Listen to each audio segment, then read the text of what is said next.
Time of magic, age of might. A band of heroes step up to the fight. Playing with powers they don't understand. Will they fuck it all up or will they save the land? Treachery, vanity, loitering and worse. They are their own worst enemies. These fuckers don't need no cause. Authors and dragons. Authors and dragons. Their powers combined, a group of fantasy authors take on a sadistic games master. Will they survive? Sing ye bards, sing of victory.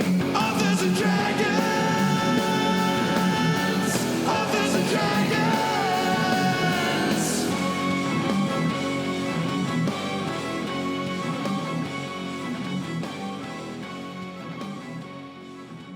Hey everybody, I'm John Hartness, and I'll be playing the role of Fandingo the Fantastical, Bird of all Trades, and Master of Feathers. Real life, I write the Quincy Harker Demon Hunter series, the latest of which, Conspiracy Theory, should be up for pre-order by the time you're hearing this, especially if you listen like a day or two late. I also write the Black Knight Chronicles, the next book of which I promise is coming eventually, and the Bubba the Monster Hunter series. So, there and buy all my shit. Hi, it's Joseph Brassi again, player of Bjorn Bjornsson, enthusiastic and violent barbarian. I was an author on the Mongoliad books. My novels Skybearer and Dragon Road are available from Angry Robot Books, and I don't have an alternate title today, so fuck off! Hi, my name is Rick Gualtieri, and I'm playing that guy who's deaf right now after accidentally turning my headphone gain up just as Joe starts screaming.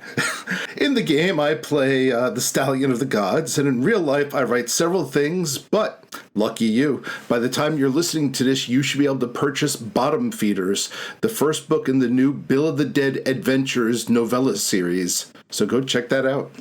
Hello, friends. My name is Robert Bevin. I play the role of Klaus Richter, the notorious rogue. In real life, I write the Caverns and Creatures series of comedy, fantasy, novels, and short stories, starting with the first book, Critical Failures. Hi there, I'm Steve Webberell, and I play Brandon Fymester, sexually attractive monk/puma. In real life, I write books such as The Doomsayer Journeys and Shoot the Dead and Far Into the Dark, and I'm currently working on a follow-up to the Brandon Fymester origin story, so get excited about that. Whoosh! Hiya! Kapow! I am Drew Hayes, the flag bearer for this shit parade, the dungeon master of this game, and the author of the shingles release for September, Action Cadabra. What happens when a magician is drawn into a murderous martial arts tournament with people with insane talents and abilities and weapons? About 25,000 words of ridiculousness that's just a shitload of fun, so go out and pick that up today. And when last we left our intrepid adventurers, they had been, well, partying, if we're gonna get down to it. They went to see Electric Bat and the Rock Turnals. I mean, I don't know how they got tickets, frankly. I heard it was sold out for months. People had drinks, people had drugs, people got thrown into the air by a centipede, people danced and danced and danced. But like all songs and all parties, eventually this one came to an end. And as the morning rises, you are all waking up basically from your various fatigues. Some of you went into the high plains and communed with wisdom in dreams and nightmares. Some of you danced until you passed out. Some of you got hurled into the air by a centipede and hit your head on a rock. But coincidentally enough, you all rise in the morning to find that the crater is now empty. There is no sign of the party that took place. Like fog in the morning light, it has vanished. And who's to say if it was ever real? More importantly, is our shit recharged? Yes, you all passed out hard enough from your various means. You all slept 8 hours, if we're being generous about the definition of slept. Oh, so like a con 8 hours. Yeah. I would like to try and find a reflective surface to see if there has been a penis drawn on my face. before we start anything else. You are in a dirt crater, and that is up around the plains. Like, you're right up against the edge of the. What are you rolling there, Heir of the Gods? I'm giving my hit points back. It was a long rest. Yeah, it was a long rest. Your hit points are fully recovered. You regain half of your maximum hit die to spend on your next short rest. Your short rests do not fully recharge. You get half your max back. So that's why you have to be a little more judicious about spending. Well, most players who remember they have them have to be more judicious about spending those short rest hit die in between encounters. Speaking of foggy memories and dicks, I recall this being a total weasel sausage party, and I am unimpressed. I'm glad the party's over. You are the lone weasel remaining. I was too lazy to clear off the map for people who are looking at YouTube, so it still shows all the party, but that's just the after images in your head. So it's still kind of a weasel sausage pie. Just a really lonely one. Only one sausage. Unfortunately, it's a recharged sausage. God. I got a long rest and a long sausage. Oh, that's good to know. So, I guess it's morning. It's time to get a good stretch in. I'll fly straight up, and see the lay of the land and see if I can find any abandoned bodies. This is ostensibly what we're looking for. I guess, but when you put it like that, it sounds terrible. Yeah, and I'm the pervert. Well, it ain't my body. I don't give a fuck. It's downright disturbing. Have you guys met us? Disturbing is kind of what we do. That's fair, I suppose. You know, at least my penis is alive. I can get mine back at will. We can fix that. So I fly straight up, and what, perception? Yeah, if you're looking around, that is the appropriate check. 6. Nice. That is not going to get you much. Yeah. Hey guys, that hole you're in, nobody in it. You see a pretty good lay of the route you walked and flew over yesterday. With a 6, you can still, see the area you were pretty well familiar with. That's an appropriate post-party perception. Yeah. Feels fitting. Brandon kind of moves out of any sudden bird vomit range. I'm not gonna vomit. Now shitting, on the other hand. I might shit on your head.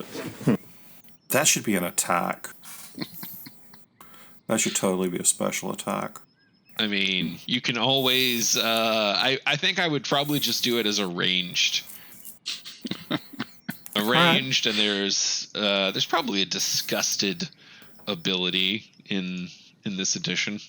Probably. Will save? It's the opposite of inspiration. I think demoralization is actually a thing. Yes. It is. If not, it definitely should be, and we should definitely be using it more often. That should be like our aura. All right, so what now? We partied. All right, let's ditch these fuckers. Did that giant centipede, it came out of a hole, right? Yes, it did. Is that hole still there? It is not. Ah, bummer. All right, next. That's reassuring. Where were we going? The plains or something? Y'all were hunting for more bodies. Yeah, this is the plains. Yeah, you're kind of at the edge. You lost some ground, but you do know the way you were heading. Well, you guys want to keep going like the way we were going? Maybe we'll find another party. That party wasn't very good. But the next one could be better. Let's just concentrate on getting out of this crater first. Then we can talk about ruining other parties. Well, I mean, Silas got out of the crater just by being a dick. Arrow of the gods. Silas is safe. God damn it. I hate that fact. Both in and out of character. Nevertheless, I want my body back because being a horse is sinful. Yeah, Being a puma is not doing me any favors on the dance floor. You would think it would be the opposite. Being a weasel's doing fine for me. I kind of don't mind being a bird. I don't know if anybody else here remembers what happened last night, but none of us are doing particularly well in these forms. I got high. I would have done fine if there were female weasels around. Okay. All right. What You're else would I assuming they done would at a have been party? up for it. So Yeah, I say, would Klaus's weasel game. I'm assuming nothing. being that we suck, I say we ride away from here and never mention it again. Seconded. Psh, I'm Hooray. gonna fly, Let's but go. sure. Let's go. Find next bodies. We might go quicker if I ride on the boar. That sounds like a horrible idea. Yeah, all right. A boreable idea? Ah! I could pick you up in my claws and carry. Klaus, I promise I wouldn't drop you from a great height. Or We have a fucking gorilla. Let him carry you. All right, that'll do. Yeah, Gordon keeps dropping you. It's a Butterfingers thing. Also, you're really greasy. Yeah. Whatever. You know what? Fine. I don't give a fuck. I was just trying to do you guys a favor. No one wants to be in a situation where you're on their back and the self-suck session starts. I don't have that. I mean, my dexterity's good, but... Your dexterity is pretty good. I And know, you have 4 I guess I could hands. hang on with one claw. And See, you're already working out the logistics. It was only a matter of time.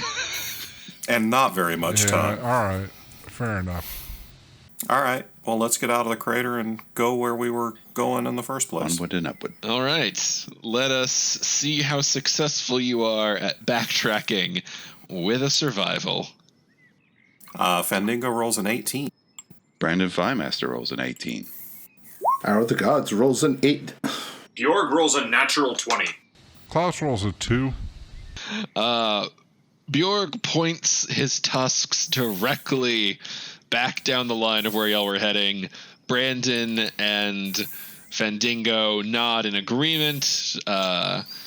Horse of the Gods doesn't really pay attention enough to disagree. And Klaus is still pawing at the dirt, looking to see where the weasel ladies have gone to. Trying to get a whiff of weasel ass. Oh, God. Where they've gone, where you're not. Let's go, Klaus. All right. All right. Well, yeah, with a nat 20, there's no chance of y'all wandering off into a random encounter. So you will be trekking. To trek, to trudge, to wander. Yeah, it's a bit of a walk. Y'all spent some time away. You are now strolling back. So, is there anything anyone wanted to do or say or attend to during a couple hours of travel time? I kind of want to just bust out my instrument and see if I can play some of those mad riffs from last night. Roll me a perform check. And give yourself disadvantage if you're doing it while flying. 13.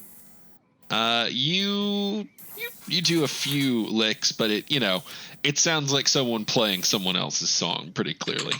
Shitty cover band.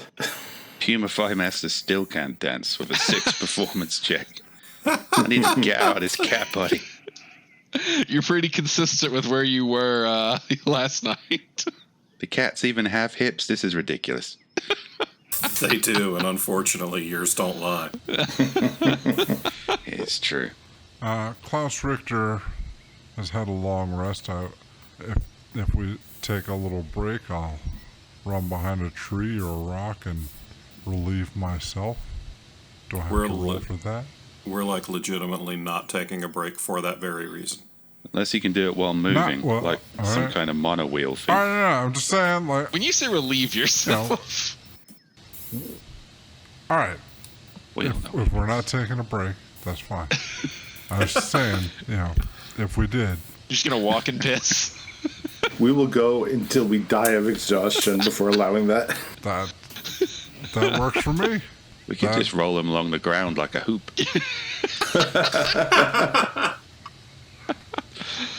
I feel like Klaus would make a point of surviving just to self-suck on your graves. No, I mean, yeah, dead Silas kind of gets me hard. He's safe. That one goes in the live blog. All right. Did they any other business to attend to? No, I'm quite happy just kind of walking, being quiet, and not mentioning last night at all. Standard post-party procedure. Yes. All right. Remain judgmentally silent. So standard. That's a big his standard. Yeah, the silent part. Right. Okay. If that is everything y'all want to do with your travel time, then we can move along. Why don't you go ahead and roll me a round of perceptions? Ooh, nat 20 for Stallion of the Gods. Brandon Firemaster rolls a 19. The best part is Arrow the God's Nat 20 is still lower than Fandingo's 22. Yeah. Klaus Richter rolls a 6. That's your girl's a 9. All right. So, Fandingo, being a bird, gets a pretty good bird's eye view. Brandon and Stallion of the Gods notice the sound before anyone else. Stallion of the Gods hears it first. And then Klaus is really scanning, looking for a good place to, if a break were to occur, he could immediately scamper off, just to be prepared. So he's not really paying attention to the larger surroundings. And then Bjorg is just in a Bjorg place, looking at flowers, mentally going through arrangements, but not necessarily taking in the details to hear the sounds of music coming out. These are lovely hydrangeas. Not rocking riffs and chords like you were treated to last night. This is a little more bouncy, a little more rhythmic, and you definitely hear strains of a voice coming through with that nat 20. Words like "Hey, come on now," and that is what you can discern. Let's head toward it. It's evil, we'll kill it.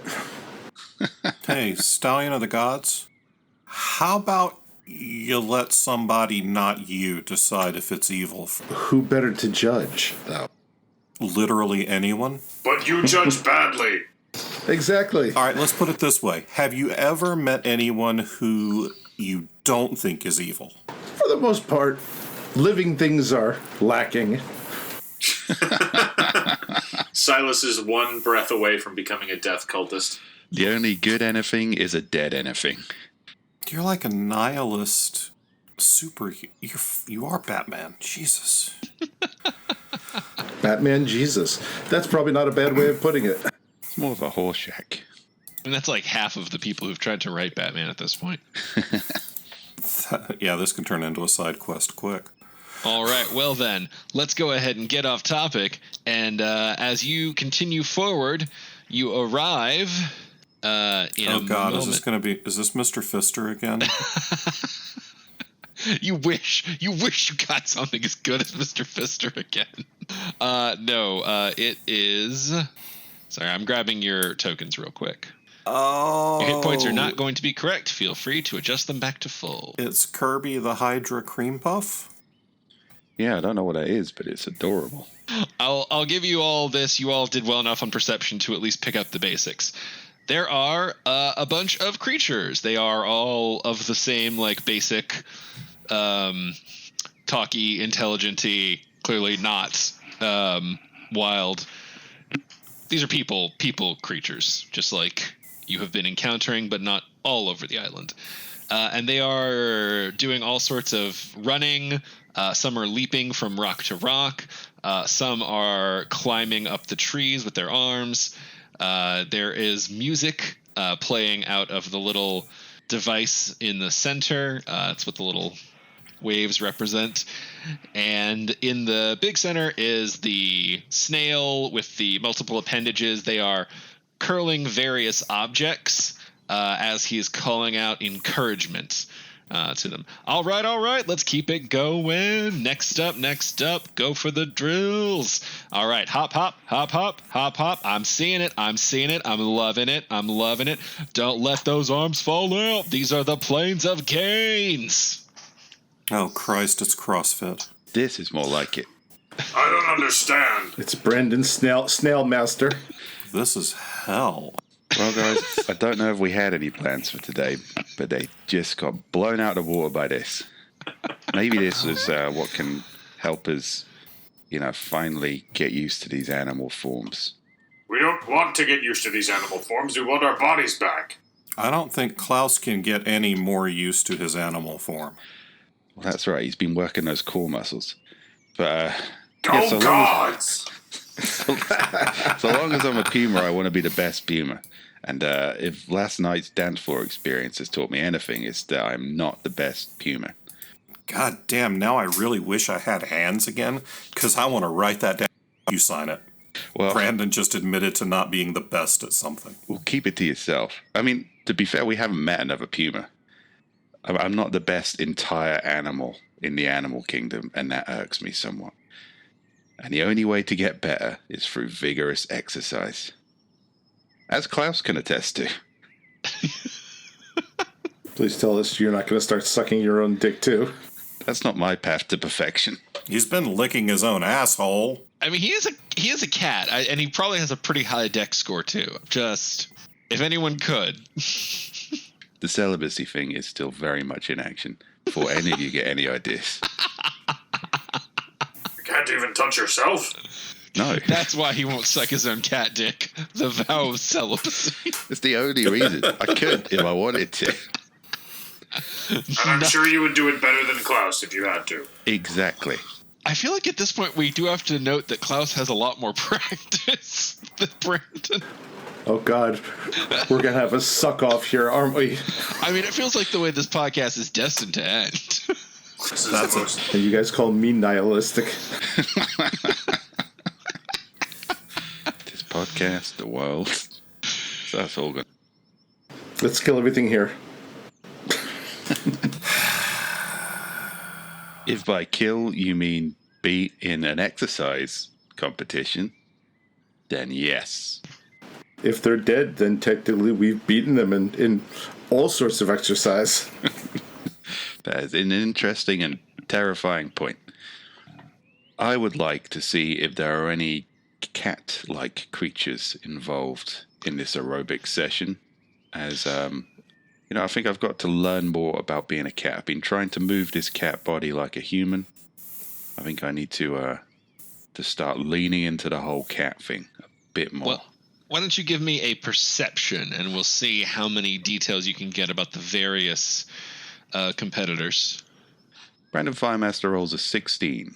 All right, it's pretty good. You can make out that there are several salamanders, various different types of rat folk, and one big frog laying on a rock, aside from the giant snail thing, obviously. Well, I'm already the best cat here. I suppose it won't be any harm to be the best frog, iguana, snail also. Let's get involved. Let's go, guys. A cat is already superior to a frog snail, but I will be an even better. I want to see you sit on a rock and try to change colors. Don't fucking tempt him. Anything is possible if you train hard enough.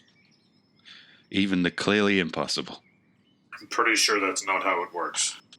I want to fly over to the snail dude and talk to him. All right, and go, and hey, what's up? Hey, exercise dude. Flex squish. Flex squish. Oh, Sure. Why not? Do you actually have muscles to tone? I don't know how snails work. You know what? Ooh. Me neither. Seems legit. All right. We're looking for some bodies. Not like to improve the ones we got, to get back into our old ones. Oh, yeah. I think I saw somebody drag some of those through not too long ago. A couple days, maybe? Great. Do you remember where they went? Oh, yeah, they were taking them off toward the course. And you hear like some whoops and some yells from the people who are working out around Flex. The course. The course! So what can you tell me about the course? It challenges you. Brain, body, and body. The last three sound great. Well, we have probably one brain between us and some bodies, so we're good. All right. You should head over there tonight when they do the next round. Is there anything else you can tell us about how the competition works and or who we could bribe or murder to get an advantage? Yeah. You want an advantage? Jump on in and start training. They change it up every day, so you never quite know what you're facing. That's why we train the basics. Keep that body ready for any challenge. For the course! Woo! Fundamentals. This is just what we need, guys. Brandon, he says you have to do this thing with them. It's imperative. I'm inspired by Flex Squish. He doesn't even know if he has muscles, and he's still training them. You guys should all pay attention to this this weird snail creature. I find it somehow impossible to ignore. Yeah, Brandon Firemaster is getting all in on this. This is what you need after a heavy night, brothers. Some intensive exercise. What I need after a heavy night is the same drugs that got me there. But thank you. Yeah, exercise is the only true drug. Ecstasy. Oh, yeah, well, I suppose that's a drug as well. Yeah, you spelled it wrong. All right, were you looking to take on the Flex Squish mini course? Absolutely. Which one can a cat do in a short period of time, leaving us enough time to get to the course before they start tonight? You got plenty of time to get to the course. Then, sure, whatever. Brandon will jump on things, and I'm going to sit over here on a rock and play Eye of the Tiger. All right, here's how it works, man. Every day, you can try the Flex Squish mini course. If you can complete everything on the first try, you win a very special prize. If you have to go into second or third tries for any events, you win a lesser prize. And if you go farther than that, I'm afraid you're going to have to keep training and try again tomorrow. Are any of these prizes drugs? No, but some can be traded for drugs. Well, okay then. Everything can be traded for drugs if you try hard enough. Clearly, this snail has no problem with doping. It's difficult to tell.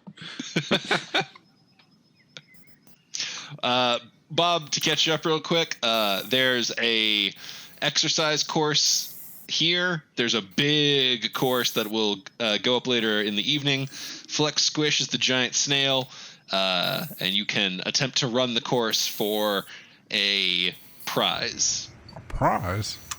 Yes. All right. Drugs, but you can trade the prizes for drugs. Yeah, I all the drugs I need are in my balls. Wow. That's the spirit. You're talking about testosterone, right? Not something weird and gross. Yeah. I'm not sure what's more disturbing, that statement or that Fandingo's thinking, how can I sell weasel jizz? How can you keep weasel jizz on the shelves is the harder question. I can just get it straight from the tap. He'll pop one off whenever. Whoa. Consent, brother. It'll last. It's pre-salted. Just hit his head like he's a ketchup dispenser or something. Twist him like an old-timey dish rag. You guys are mistaken as to what arouses me. After this many episodes, no, we're not. Hi, I'm Arrow the Gods, and this is my personal mayonnaise dispenser. Wow! All right, so did anybody else want to take on the Flex Squish mini course? Arrow the God. Bjorg will also take on the mini course. This sounds like a challenge. So will Arrow. Fuck that. I'm going to sit right here and play rock anthems. Klaus wants a prize. Where's the mini course? All around you. All right. So the Flex Squish mini course consists of 3 events. Now remember, if you succeed on all 3 of them on your first tries, you get a special prize. If you have to go into second or third tries for any of them, then you get lesser prize, and if you go past that, then you will not be winning anything from Flex Squish today. So, there is boulder hauling, rock jumping, and then pull-up jumps. So you will have to complete all 3 events in order to succeed. So, Do you need hands Shit, for I them? thought we get to choose. no, it's a course. You have to do the whole thing. Oh, yeah.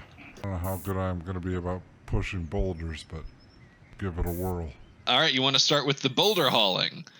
Flex is going to reach up. He grabs a rock appropriately sized for you, rubs it against part of his torso, and then sticks it onto your back. It's not like perfectly on where it would never come off, but it's gunked on there pretty good. Has to feel completely natural to you. I like your style. This is not at all what I was expecting. All right, 3 laps. All right. Do I need to roll something? All right. Yes. You're going to have to do 3 laps around the course with your boulder, and each lap will be represented by a Constitution check. All right. Here we go. So that's just rolling straight up Constitution. Roll me your first Constitution check. You need to beat 5. Does this go for all of us? Are we all getting involved here? Well, he selected the boulder hauling, so that's what he's doing right now. There's no order to this. He just made a choice, and that's what we're going with. So if you want to do boulder hauling first, you can. If you want to learn about one of the other ones and try that first, you can. All right. First roll, 15. All right, you have successfully completed your first lap without collapsing. Oh, Klaus is making this look easy. I'm going for the boulder hauling. Okay. I will also do boulder hauling in solidarity with my brothers. Yeah, Arrow might as well too. Can't let these fuckers make me look bad. Oh. You guys go right ahead. Have fun. All right, you all are gunked by boulders appropriate to your size, and encouraged to go do 3 laps. So I need cons from everybody. Brandon Firemaster ignores the word gunked and rolls a 16. Bjorg rolls a natural 1. Oof. Stallion of the Gods gets a 14. Okay, Brandon and Stallion of the Gods do fine on their first lap. Bjorg is not quite used to drugs as much as everybody else, and hasn't had the prerequisite learning how to cope with a hangover of, an acid hangover. Oh my god. So midway through his first lap, he vomits horribly into a bush and collapses.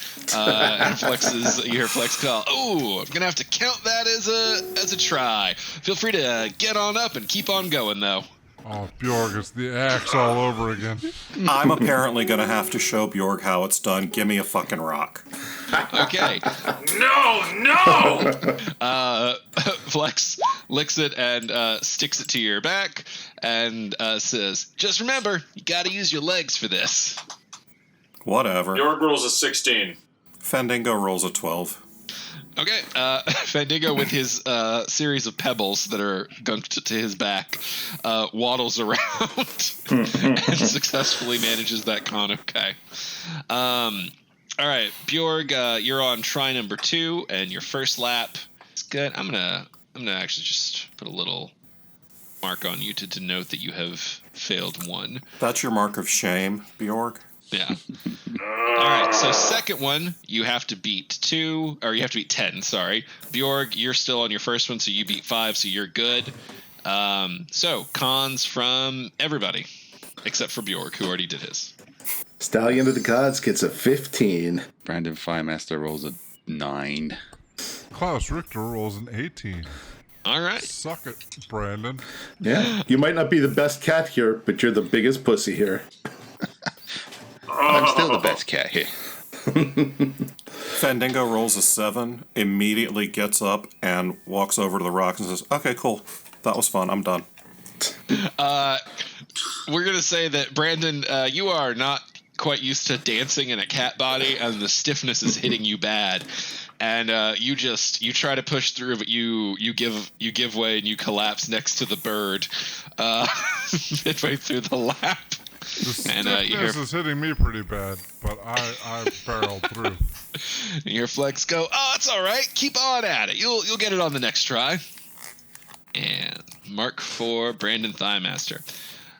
Okay, so Brandon, you are still on your second lap, so you still have to beat a 10 to continue. Brandon Firemaster rolls an 11. All right, you are good for your second lap. I guess cons from everyone else as well, except for Fandango, who has quit. Yeah, I only needed to prove one. Bjorg rolls a 13. You pass your second. Klaus Richter rolls another 18. Hour of the Gods, nat 20. Man, go figure. The horse runs good. Brandon Firemaster rolls a 4. Well, you were ahead of the others, so that's for your third one, and that definitely fails a 15. So you collapse again. We'll give you a second mark. And fair warning, I'm going to say after 2 of these, you're going to start taking disadvantage because you're starting to get worn out. That's fair.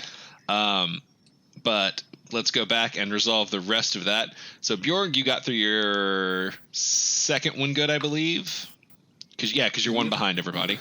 Klaus, with an 18, you clear the 15. You run past the final mark. Flex reaches down and pops the boulder off and goes, right on! First try. Excellent. Thanks, man. And Arrow of the Gods, same thing. You come galloping by. Flex pops your rock off. Ha, swift as the wind. You're doing great. Next time, put something heavy on me. Only my expectations, man. That's not as heavy as the weight of his disapproval. Okay, so we're gonna just go ahead and be done with Klaus and Silas for now, or Arrow of the Gods. Let's let Brandon and Bjorg finish their last. Well, not necessarily their last one. They can still finish, but give me cons. Bjorg and Brandon. Brandon rolls a 5. Bjorg rolls a 13. Okay, that is not enough to pass the 15 mark, so you are now also at 2. So you're going to take disadvantage on your next one, but you can still technically win something. This is embarrassing. You are at 3, so you have officially washed out of prize competition for the day, but you can continue to go for pride if you would like. Going for development. This is exercise, he says, as the cat sort of crawls along the floor under a huge boulder. And rolls only an 8. You should try masturbation. Bjorg rolls another nat 1. You guys, disadvantage hasn't even come into this. You guys have not, in any capacity, made that a measurable consequence. This has all just been truly the dice. Yeah, Bjorg, you revisit the bush. It's not throw up this time. This is all fine. In the Temple of the Many Fists legends, the guy who rolls the boulder up the hill only for it to roll down endlessly is actually a happy tale about perseverance and great core work.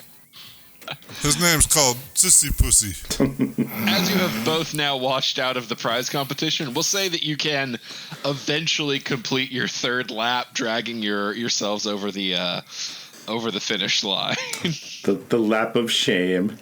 Awesome job! You saw it all the way through. Tomorrow you'll do a better job. There we go. Tomorrow we really need to be not here.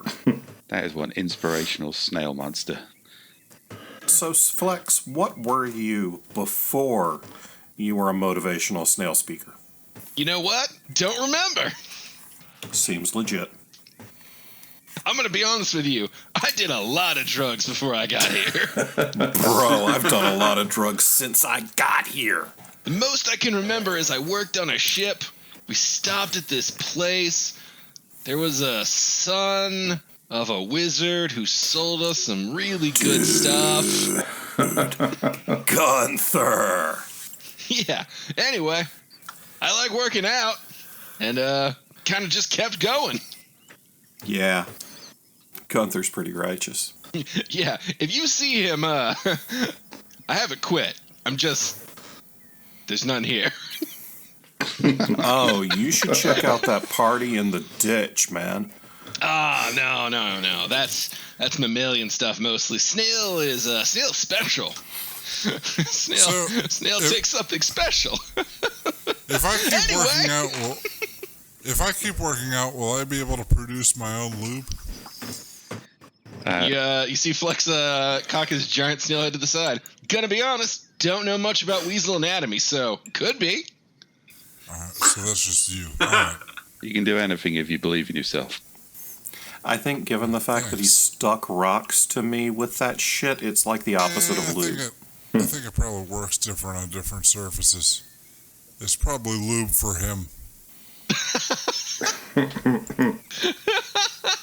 Like, I could probably, glue my kids' science projects together with semen if I ran out of glue. But... Oh, God. Yeah, I'm not saying I'm going to. I'm just saying... I want to be there for that parent-teacher conference. Hypothetically. I don't. I want that shit on YouTube.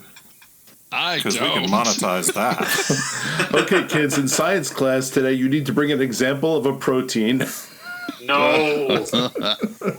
I'm just talking about glue or like the volcano project. Bob, did you jizz in a volcano? God, that's a way to appease the gods. Or piss them off. Joking. It's sacrifice efficiency. The gods are like, not only going to destroy you, Pompeii, it's going to be a jizz volcano. A jolcano. A joycano. A volcano. Probably a good time to swing back to the game. Yeah. No, wait, that's brilliant. I could put little army men around the volcano. Navy men. Because then it's semen on semen. You're losing us, Drew. Come on. I gotta wait for what y'all want to try next. You have to tell Flex. Okay, I don't think anybody else remembers what the choices are. let's go for the rock jumping. One of them is pull-ups, and I want to see Stallion of the Gods do that. Fine. I'll do pull-ups. I will also do pull-ups. My shame is boundless. Pull-ups it is. All right. Fendingo leans over and whispers to Flex, "Bro, are you going to, stick rocks to their asses for this, too?" Should totally stick rocks to their asses for this. Nah, man. That'd be crazy. Yeah. Horse and boar, come over here. Gonna be like, where do you prefer to be picked up from? I do not know your anatomies. Dive Right around the bars. middle, that's Like fine. midsection, neck section. What's your preference there? Midsection. Yeah, probably midsection. All right. He wraps a giant tentacle thing around one around each of your midsections. This is simply not comfortable, and nothing can make it comfortable. Yeah, hefts you up, kind of turns you so that your butts are facing the ground, and walks you over to the tree where the rat creatures who are using it promptly get out of the way. Using the goo upon his flesh, he sticks your front hooves to the high branches. Wow. So you're basically dangling there, stuck to it by your front hooves. Jesus Christ, I've seen this video before. Cat, you have claws. Kind of figured you could do your own thing, but do you need some gunking? No, I was just about to suggest that. Hold the gunk. All right, time to do some pull-ups. So basically for this one, he wants you to reach the top of the tree. For that, you first need to do 3 DC 12 athletics checks to pull yourself up. He put you guys close enough to the top where you won't have to jump there. You'll have to just do one at the end. And then, we'll just do that for all of you. Okay, so you have to pass 3 12s to do the various pull-ups, and then a DC 14 to leap up to the final area. All right. Does that include me too, or or what? Oh, yes, sorry. You Okay. also have claws, so you didn't need gunking. Okay. Reminder, though... I mean, are you going to offer, though? It's rude not to at least give him the option of getting gunked. I kind of wanted the gunking. All right, cool thing. Told you. Your palms are already sticky. Where do you like to be picked up by? Midsection. All right, he lifts you by the midsection, gunks your paws, and slaps you up there. All right. Bjorg rolls a 13. Arrow of the Gods rolls a 23. Oh, shit. Klaus rolls a 3. Brandon Firemaster rolls a 6. I'm rolling terrible today. Yeah, the dice are not with Brandon Thighmaster. All right, so Klaus, that is one failure as you are trying to climb yourself up. You drop down, you hear him go, "That's all right, keep on trying." I mean, by drop down, you fall and slap against the bark because your hands are gunked to it. But Brandon Thighmaster, you hunker your claws in and you start to do a pull-up, and the bark just, you did not sink them in strongly enough. You lose your grip and you go tumbling down. Bjorg and Stallion of the Gods both execute their first pull-ups successfully. Although, reminder, only Stallion of the Gods is still in the running. And Klaus, but just not You Bjorg. got out-climbed by a horse. A horse with snail goop. All right, next round of athletics. God damn it. Klaus rolls an 8. Brandon Firemaster rolls an 11. Arrow of the Gods is 16. Bjorg rolls a 15. Man, Bjorg and Stallion of the Gods just banging out another set. Just oof. Dude, what is in your... Don't answer that. I will redeem myself. As Klaus and Brandon both take second drops, and you guys are rolling at disadvantage now. It's too much red meat. You got to eat some oats. All right, athletics from everybody. All right, and I am at disadvantage, You are correct? at disadvantage, yes, sir. Well, what a time for a natural 20. Except I get a 2. Oh, man. Bjorg rolled another 15. Arrow gets a 16. Isn't that an 18, Bjorg? Yep, that's an 18. Sorry, Brandon Firemaster gets a 19. There we go. Okay, so Brandon Thighmaster successfully does his first pull-up as Stallion of the Gods and Bjorg both finish their sets, and you hear Flex call out, "Rock on! Now the jump!" So, and Klaus, you also slap to the ground, or slap against the bark with your... You very nearly have it, but your exhaustion works against you at the last moment. So I'm all out for prizes, correct? Yes, but you can still keep going for pride. I gotta go suck my dick.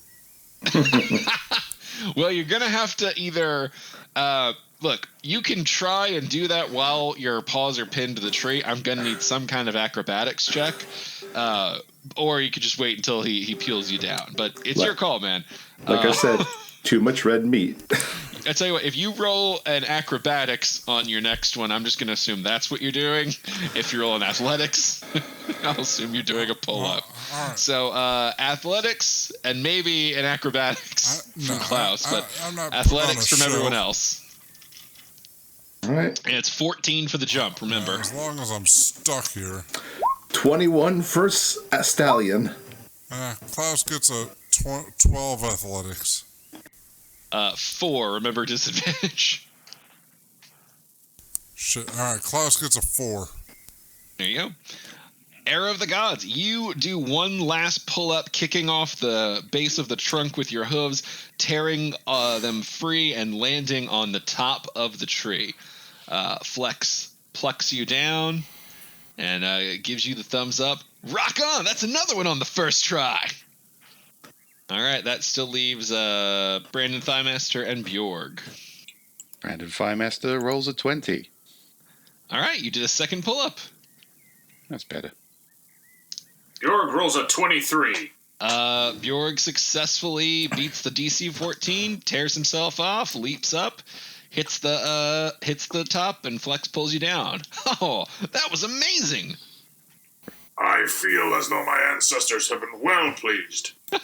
I think that took all of that to bring your ancestors back to neutral levels of disappointment in you, pal. Right, I gotta try. I'm sad now. I'll try for third pull-up, I guess. Go for it. 7. All right. Nope. Very much a no. Keep going. One day you'll be a real adventurer. Basically, Flex is going to kind of come over, and as soon as you signal that you're done trying, he'll pop you off. But if you want to keep going until you hammer it out, 12. that is a pull-up. That's your third pull-up. So now you just have to beat a 14 to pop to the top. Klaus, did you want to be removed from the tree? Yes. All right. Flex will pop you off, set you down. We don't want anybody to pop Klaus off. Well, I think Klaus wants to pop Klaus off. Yeah, that's what I'm going to do. Fuck this Final shit. athletics is a 17. All right. You tear yourself off and finally make it to the top of the tree. This is a lot easier when I actually have my boxes ticked. Which I didn't before on this new character sheet. Oh, were you rolling without bonuses? Yeah, I was rolling without bonuses that entire time. Oh, man. Since I've been rolling as Puma Firemaster, I've been rolling without bonuses. Oh, my Jesus. God. Oh, man. Flex compliments you on your determination. Yeah, it's all about the journey, man. And looking good. All right. Well, that just leaves us with the rock jumping course. And as it stands, the only one still in contention for a prize is Stallion of the Gods. So how will a horse fare on a rock jumping competition? Find out next time on Authors and Dragons. But fear not, as you know, we are not done with the episode. We take your questions as we're doing a live blog over at facebook.com/Authors and Dragons. And we also like to take questions from our Discord, which you can join on the Patreon, patreon.com/Authors and Dragons. And we would, love to have you as part of it. If you attended our digital convention the other week, you might have seen that we do a lot of stuff in there, and a lot of the formats we used for that have been tested and played with and executed on the Authors and Dragons Patreon and Discord, and that should have been enough time for Rick to grab some questions. So, Oh, very much. I was going to say, it's like a whole weekend of AND.com. Now imagine every day was like that. Now get rid of that thought, because it's not, because Patreon tier is not that high. Yeah. But imagine like a little taste of it every month. But all right. Our friend Onyx Oracle asks, how do you deal with LGBTQ representation in your novels? I think video games and novels have come a long way on this, but I'm curious of your process of writing or not writing these characters into your works. I always just approached it from the perspective of these people exist, and so they would exist here. I don't see any reason. I mean, like, I know that for some people the answer may be different, but for me it's I don't need a why. I don't need a why to put a gay character into a story. It's always a why not. I mean, I'm kind of the same way. I'm not going through the book saying I need one character of this type, one character of this type. There are LGBTQ people in the world. There are LGBTQ people in the worlds that I write about. And I feel like certain types of mystical creatures are going to have different views on sexuality than humans. I mean, if somebody's alive through multiple centuries and goes through multiple cultural norms, then they may be more open than someone who has a very specific time frame that they live in. So they may be more open to where they are. And you know. The Fae aren't human, so maybe they're inherently non-binary, or maybe they're inherently pansexual. Different people are different, and the non-human creatures that I write don't always adhere to human. They don't fit into human boxes all the time, so that extends to their sexuality or gender identity. Outside of my most obvious one, which is Corpus, which I'll talk on in a second, it's interesting writing sort of what John tapped on, longer lived beings in the context of culture, of things, of how we regard sexuality. Because, our modern view of heterosexuality to homosexuality hasn't been in existence forever. Other cultures with other interpretations and views have existed long before ours. And so writing for beings who have lived through those, it's a lot harder to take any sort of like hard-lined approach on something like that for me, because it's like these beings have lived long enough to understand that most of these perceptions are mere philosophies. Philosophies change with mortals, and they probably don't give a shit what mortals think at this point. That's exactly what I was trying to say, except phrased better. Yeah, in terms of that, like, honestly, for me, it's often just what feels right for a character. Like when, in the same way that I determine the style of their speech and their hobbies and, the interesting things about them, sexuality, who they're attracted to, is just kind of part of what feels right for that character. Sometimes it is necessary in a larger plot degree. So if anyone has read Superpowered, the spinoff Corpus is all about a character within that umbrella and sort of coping with the world and how it had, viewed him, put him in a box. There was a scandal. It's kind of a long exploration about how we can be forced into those roles. But so obviously that one was done with intent to explore the idea of this very hyper masculine, hyper powerful person in a role that society didn't recognize as masculine for no good reason. I sort of tacking on to what I said earlier. I think there's something interesting to be said about the idea of asking. When I was writing Punk Rock Paladin, it has a fairly diverse and large supporting cast, and one of the things that I asked myself several times when I would touch on the character's storyline is, okay, like there's some default assumptions about what this person could be, but is it more interesting if they're queer in some fashion? Like does it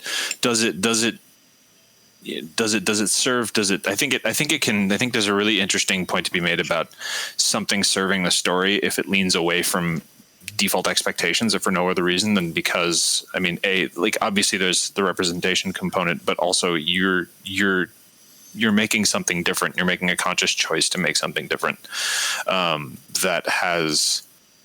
It opens up. It's like the theatrical version of when you're doing theater and someone hands you something, you say, instead of saying no, you say yes and. It's the first sort of, and I think that leaning into that can do really good things for taking your story in new and interesting directions. I was just gonna say, Joe, you said you don't need a why, you need a why not. Is that what you said? Yeah, I said I don't need a why. Yeah. I need a why not.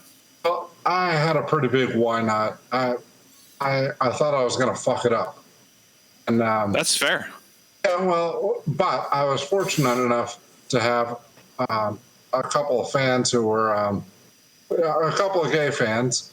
So when I wanted to write a gay character, I sent them some of what I wrote and said, am I doing this right? And they sent me some feedback, and I changed some things. And I came out with Randy. And I think that was absolutely helpful. And I'm glad. I'm absolutely glad I did that.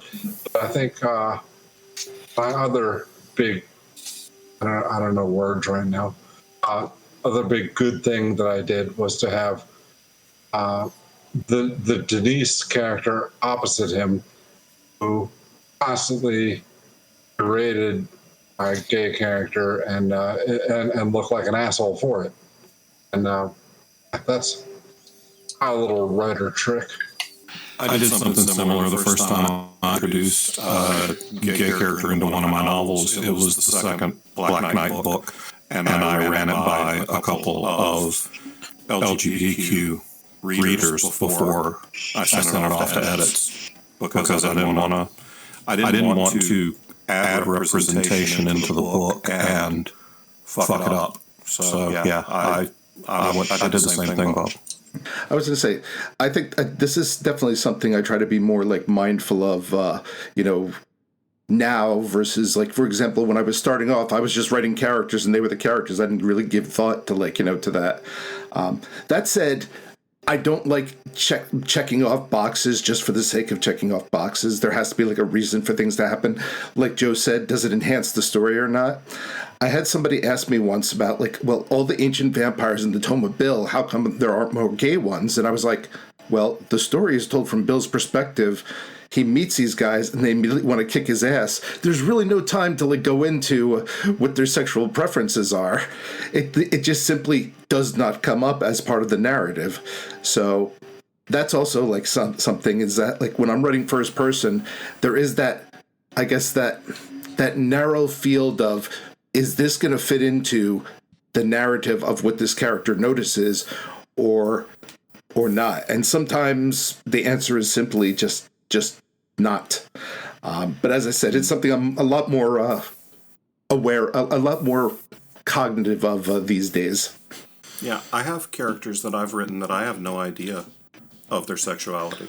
Yeah. Because it hasn't become relevant to the story and I haven't needed to know. Now, that's also occasionally surprised me when further on into a series, a character I need a character to do something and I start talking about their backstory and I'm like, oh, okay, this character might be gay, bi, or pansexual, or that. Something different. But yeah, I have a lot of characters that I've never made the determination. Because, you said, I write a lot, I'm like Rick, I write a lot in first person. So if my protagonist wouldn't know, then I don't have to figure it out yet. Y'all are both hitting on something pretty key that I have seen, experienced, and learned from more on the, I guess the representation on a racial side of it. Like I've talked before, I think I didn't do a great job of filling Superpowered's Lander, a school in California, with an appropriate demographic to represent that area. Now, part of the reason that I didn't do a good job of that is that I made an error in the way I built descriptions. And I didn't realize that if you don't specify a race or a sexuality, a lot of people will default to white heterosexual, which is kind of what Rick and John were touching on, of just the assumption that characters are heterosexual because it's not said otherwise. There's not actually many people's race and superpowers ever spelled out. I like to do like one or two interesting characteristics and then let the reader's mind fill in. But, I still have to own that because I didn't do enough specification, a lot of people just defaulted to, the white or the heterosexual or et cetera. And so that's something you kind of have to be aware of as a writer, is that if you don't say a certain thing, people are going to just make assumptions and they're going to fill in details, and then they might buck back later on if they discover that those were erroneous. Yeah. Like as much as we want to give J.K. Rowling shit for a lot of things, in some ways the whole is Dumbledore gay or not, the reality is the story is written from Harry's perspective, and there's really no reason for Harry to have ever asked that of Dumbledore. So in some ways it kind of makes sense to have not shown up in the story. Yeah.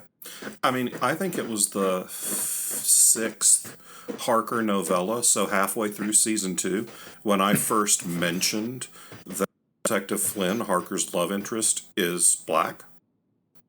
It just hadn't. I wasn't doing a ton like Drew. I was only hitting on 1 or 2 points of description up to that point, and I just hadn't mentioned it. Like Dave in my Toma Bill series, all along I kind of knew what Dave looked like, but I realized I never actually described him, and it wasn't until the new series, Bill of the Dead, that it was like, yep, Dave's Asian. Yeah. Yeah, there's not a lot I can say that hasn't been said. Like I said, some of my limitations are knots. I mostly write comedy. It's a lot easier for me to make jokes about being a straight dude than it is for me to do in-head jokes about being gay. Which is not to say I don't write gay characters. It's just, like I say, most of the time it doesn't come up. Normally I take the perspective of 1 or 2 characters. Most of my main characters... my books are fairly sexless at most of the times, unless, like I say, it's making you jokes. write space werewolves from Planet Sex. I was just about to get on that. The only time when I've really done it and decided to make a character who was gay and write a gay love story between a man discovering his sexuality and an impossibly handsome werewolf porn addict was in Space Werewolves from Planet Sex, which the only reason I did that, it was unplanned, is just it ended up kind of fitting the story.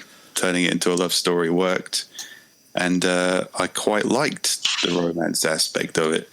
But I'm not going to say that I reached out to LGBTQ people, because I didn't, and most of my gay friends would offer very kind of differing opinions on the material if they read it at all. So I won't say that's a fucking triumph of representation, because it is a Shingles book. But yeah, so I've never really had cause to. I think the only other kind of like discussion about a gay character I wrote was in Hell's Titties. Maybe I should just bring these kind of things more into my mainstream work. But a lot of the time, sexuality doesn't really come up in my stuff. And again, there is always the kind of, and it's the same with ethnicity and sexuality, particularly now, it's a little bit of a minefield, to be honest. And that's probably a good thing and an evolution thing. But I can confidently make a joke about the straight male adolescent attitude to women, for example. Whereas I'd probably have to think twice and maybe talk myself out of it if I was doing that for a gay guy. So there are problems for it. I think even in this podcast, we had a listener write in saying that in their headcanon, Brandon Firemaster was asexual. And, that's not how I ever intended him to be. And in this listener's headcanon, he used the vow of celibacy to kind of control his own space and his own, I guess, asexuality. I thought, this is kind of an on-the-fly vamping thing we do every week. There's no way I'd probably walk into this podcast going, yeah, my character's going to be gay or going to be asexual, because it'd be really fucking hard to kind of do that justice on the fly in such a ridiculous format. So there are kind of, minefields to doing comedy in the head of somebody who isn't your own tribe, I guess. The way I'm going to get through that is just more research, more evolution. And to me also, it's kind of doing it without being patronizing is something or feeling I'm being patronizing is something I also have to get over. So yeah, it's a journey. I would say, actually, Bevin, Randy's one of my favorite characters, and what I was saying there about it being a case, it's a minefield, and I don't want to be patronizing, but I also don't want to come up as like I'm just throwing a gay character to the walls for the sake of it. Randy is probably one of the more positive gay characters I'm aware of in fiction, so kudos. That and Captain Longfellow. Is he even gay? I don't even know. I assumed he was just. Just likes to fuck. He likes to fuck. I don't know. He spends a lot of time on a boat with other men, and it does not seem to bother him in the slightest. So Not at all. We should probably do another question at this point. Yeah. We've been going for a while. All right, let's tone it down a little bit and go with our friend Kawaii Ass Bitch. She asked, if Ben and Jerry's made an ice cream flavor based on you, what would it be called and what would be in it? You or your character? It just says you. Oh, You. boy. So you can decide. Bald sweat. vanilla beef. It'd be like one of those cool things. It'd be like a fairly bland ice cream with a center of beef. Just something unpleasant and chewy in your ice cream. Yeah, I think if Silas had an ice cream, it would be Heresy Crunch, and it would just be ice cream full of like Nails. rusty nails. Heresy Crunch. If Fandingo had an ice cream, it would be pink and purple swirls with tabs of acid and pills of Molly scattered throughout. Every bite is a different trip. Damn, it's like buying ice cream in New Jersey. Right, Thunder Punch. Vanilla ice cream, fudge and caramel swirls, and the Pop Rocks sprinkled throughout. Nice. Bjorg would be Northern Glory. And Would be a hole in a bathroom stall. Yeah. I'm glad we all went to glory holes with that one. I have a story about that. I love the fact that the only one who hasn't released his shingles is the one who took us all to the glory hole. John, shut up. Yeah, we want to get back to the story. Yeah, Joe said he had a story about glory holes. Well, sort of. But the ice cream would be vanilla ice cream with chocolate chip flowers and cookie dough mountains. It's not a story about glory holes. No, it's not. But I told ice cream first. When I was writing Glass Blade, I had this really neat idea that I was going to name each part of the book, because it was divided into 3 parts. I was going to name each part after one of the, because there's 3 apertures that get used for glass making. There's one that you heat. There's one that you like stay heated on, like maintain the heat, and then there's one, I believe, for cooling. In the furnaces, and I was like, "Oh, this is going to be dope!" Like I'm going to name the first one after the first hole, the second one after the second hole, and the third one after the third hole. It's going to be great. The first 2 have perfectly normal sounding dramatic names, and the third hole is called a glory hole. That's the worst story about glory holes I've ever heard. Yeah, sorry. The story is I couldn't name an entire part of the book glory hole. You can. Sure, why not?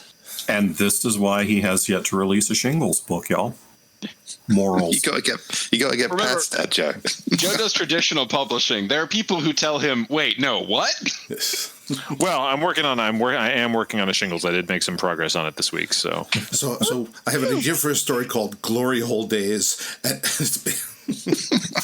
And it's about an entire baseball team in Jersey. It'd probably sell great. If you build it, they will come. Oh, nice. See, Joe, you just write a fucking You shingles. got it. Yeah. You just write that. You got a title, you got the central joke. You wrote a 5,000 times, and there's your book. Do we want to do a dick-sucking one or a real one? What do you think we'll get more mileage out of? Dick sucking one. Okay. I don't think he means that literally. Oh, well then. I mean, I always like real ones, but we did already cover big real. All right. Zach of All Trades asks, what, mostly for John, but also everyone, which, okay. What lessons did you learn from setting up Digicon that you could apply to A&D Con 2021? Ooh, I learned to take all the credit for the work that somebody else did, because I didn't have shit to do with setting up Digicon. That was Drew and Steve and folks that were not me. I showed up and I did just like I do every other week, y'all. I showed up and tried to be funny. I think we learned a few things. We learned that we need to schedule buffers more. People run over, us included, and it's not fun for people to try and have to jump between, even in a YouTube situation where they have the capability of scrolling back and starting from the beginning. It lessens the live eventness of it. So I think in the future, whether it be in a digital one or in a real one, we're going to make sure and have adequate space between our events so that everybody can, take a breather, travel on over, and not feel like they're missing the shared experience as much. I would say what I learned was when you don't get to rely on people just kind of wandering and setting up and you pre-record a load of stuff, then that is your month, basically. DigiCon was a lot of fucking work. But I'd say we learned a lot about, Drew learned a lot about streaming, which could be very useful for us in live events in the future, or, just general events in the future. I think we're doing a lot more streaming now. If you guys aren't on our YouTube channel, go look us up, because there's stuff on there that we're doing now that isn't strictly audio, so it doesn't quite make it to our SoundCloud. So please like and subscribe and hump the bell button, smash the shit out of things or whatever it is you do on YouTube now. But on top of that, in reference to live streaming things, the other thing I learned is that the internet can just fuck you randomly. I missed out on, I think, like 1.5 panels just because a connection that had been entirely reliable up until that point suddenly wasn't. So, we learned that technology is our friend, but also not our friend. I would say, I think my big takeaway, just from seeing how those Jackbox games went, is if we can throw more like user participation stuff in there, people just really dig that shit. You mean like the monthly hangout nights we do with our Patreons? Sometimes featuring Jackbox, sometimes featuring Power Hours. Just like that, I would say. I would say that I actually learned that it felt more like a con than I was expecting it to. I mean, obviously, there's nothing that can recreate the experience of a live con, but I really did genuinely feel like everyone was there, and I really did genuinely feel like this was I had that sense of shared experience that you get from a convention, and it was different, but it was still really nice. And it was almost as equally exhausting. Yeah, it was definitely tiring. I didn't learn anything. I thought this was going to be a dick sucking question, and I was going to say metaphor, man, metaphor. Yeah, pre-recording, we didn't plan out the structure of the con the way it ended up, where it was live event pre-record. But holy shit, that was a lesson that we should always do that. That was a lifesaver. Yeah, that gave us so much more breathing room and time to work out tech stuff in between, and just, I would not do a con with live events back to back if I could possibly avoid it in a digital sense. I would definitely have that buffer of the pre-record ready to go. Because it's not like a live con where you can just have a different group of people just take the stage for a little while, because there always has to be, I guess, somebody running the stream and making sure things don't collapse and die. So that would have been like a relentless job for somebody. I would have had to be on for just basically the entire weekend, keeping the stream up. Yeah, that's got disaster and nervous breakdown written all over it. Oh, and when you talk about it, my internet's not perfect. One hiccup, and suddenly we got no recourse. Well, given that it was the middle of summer, anybody on the East Coast, it rains every day at 4:00. So one thunderstorm can wipe any one of 3 of us out at a moment's notice. Yep. But I think we also learned that the A&D world is big enough for potentially another gaming party. Yeah, that was a great lesson.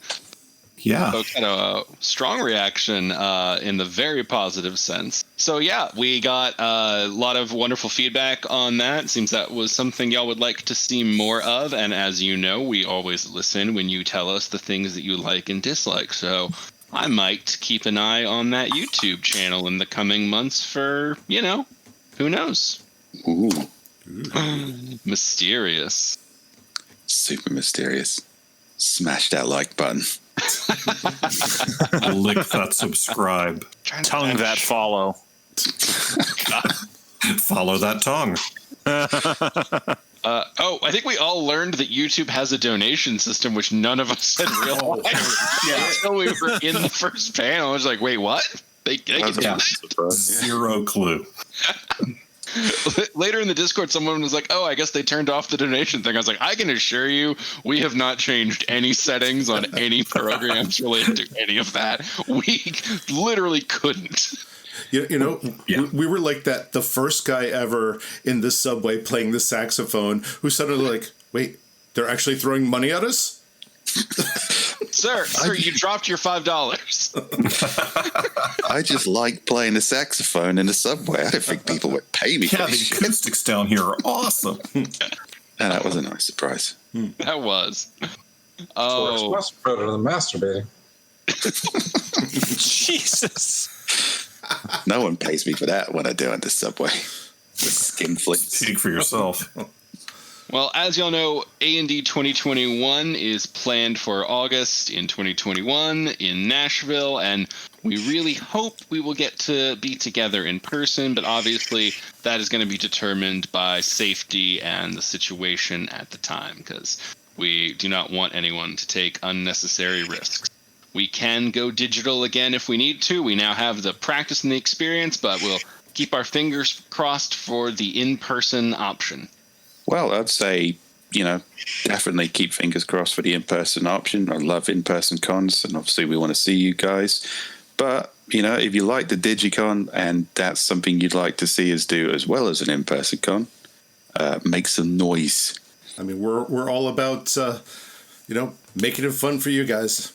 Indeed. And to that effect, we'll be back next week with an episode of our side quest, and then returning in 2 weeks with another regular episode of Authors and Dragons. Until then, bye. Bye. Bye.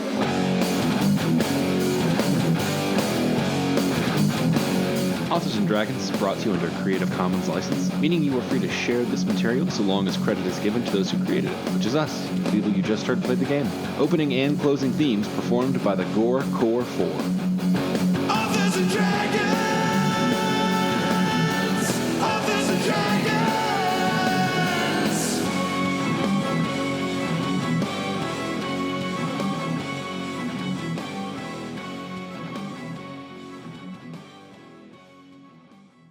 We could just roll them along the ground like a hoop. Hoop. Hoop. Hoop. Hoop.